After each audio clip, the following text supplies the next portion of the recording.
They'll have both gates open.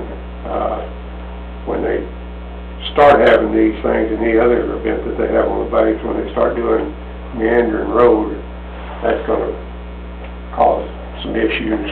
The statement was that they were going to do and finish meandering road before they ever start 183, because they don't want both projects affecting the base. So they'll do meandering first and then 183. And that's all I have. Thanks, Dave. Yoli? All I have is I want to say that my prayers and my thoughts and prayers are with all the people that we lost this past month. It seems like every time I turn around, my email opens, and I'm just praying for you too, Mr. Houck.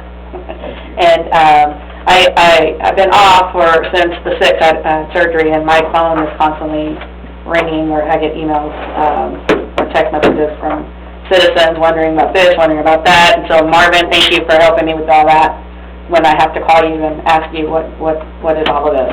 So my thing too is, I know, Gordon, you've gotten some text messages from me. My thing is that I got on to the city council so I can somewhat help better River Oaks, and that's what my game plan is. So we all live in a different world now. We have social media that's all over the place, and I know we're not ever going to be perfect, but I do want us to be better. And so when I do, and I don't ever reply to any of these things that come on social media, but when I get screenshots from citizens, I mean, that's what we're here for. We're here for our citizens.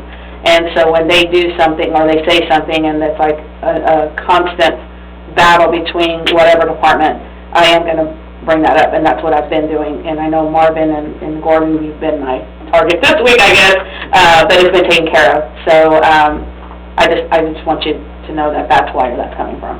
So citizens are reaching out to me, and I want to make it good for them. So, and I want to thank everybody for reaching out to me while I've been recovering. As you can tell, I'm in a lot of pain. And I still have a way to go, but thank you for everybody that's come out and brought me lunch or dinner or drinks or whatever. It's been amazing. Thank you for toughing it out. And I had to be here today.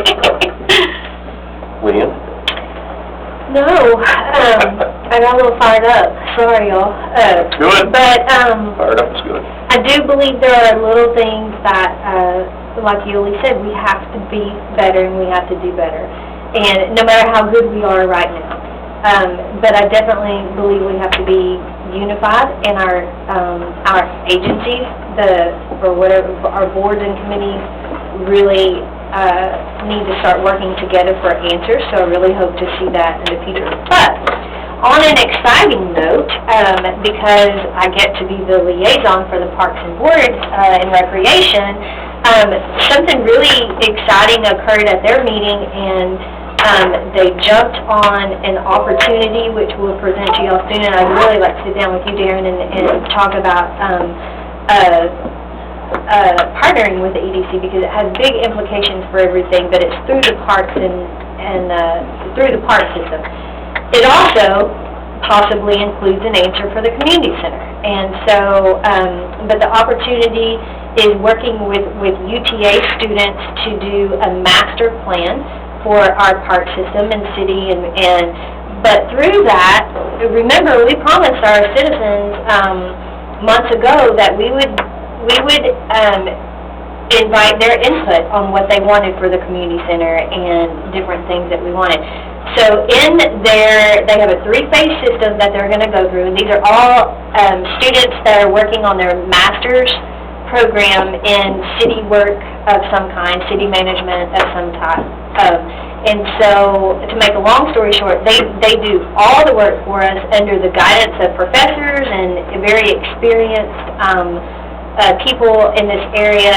Gordon had the connection. We mentioned it. He jumped on it, and within a few days, we had a meeting with the professor, who is actually a resident of River Oaks, and rental resident, but we'll count him. And so Still living there by choice.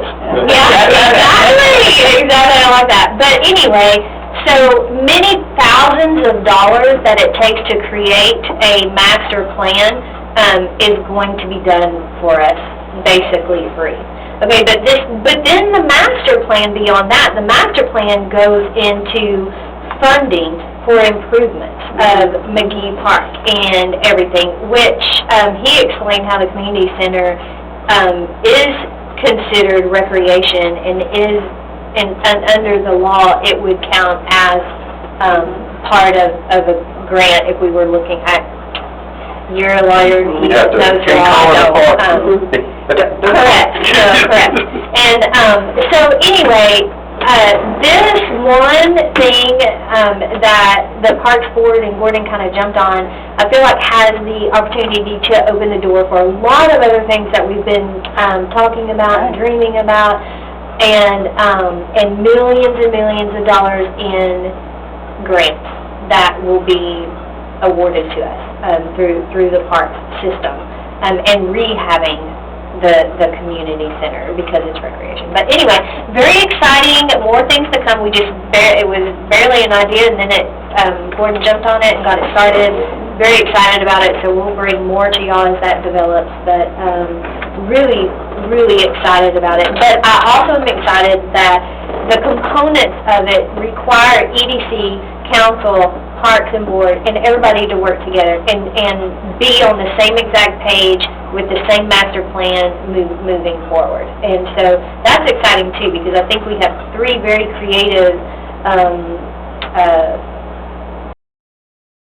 boards, councils, and groups of people. I don't know, but anyway, so just one more reason why I love River Oaks so much, because we can have very heated discussions, but it's all in the betterment of our city. And so I didn't think that was that heated. I feel like I was about to have to I call it passion. So, but anyway, and thanks for putting up with my passion. But I think we have a lot of great things.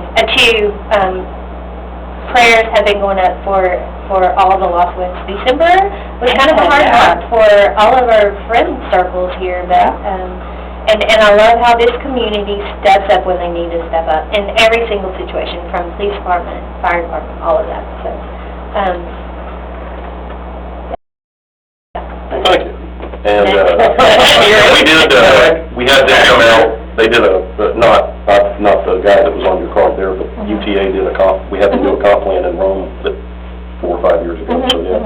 It's not free, but it's a lot cheaper than if you get somebody else that does a comp plan, what it costs. Well, and these students are working towards their masters and doctorates, and so they are eager to do good work. But they do, they're going to do a demographic study, population. Phase 1 is community assessment, and he really talked about the bilingual aspect of how everything is going to have to be in English and Spanish with our surveys and all of that, and I appreciated that because we need their input. And demographic profile will be done, parks inventory will be done, talked about we may have to rethink what we call certain areas that we have that are not truly parks. Didn't you tag Steve? You tagged Steve. You heard her back. I know. You're enthusiastic in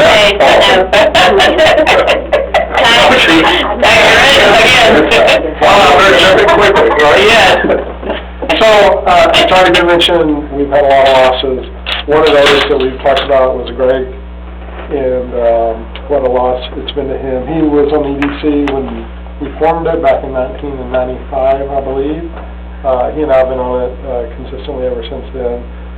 But he helped the city in many ways. That was just one way, through stormwater, through other things, and so that in itself is a big loss, and we want to honor him and for all he's done. But also, I want to thank and honor our James here, who was instrumental in helping that family.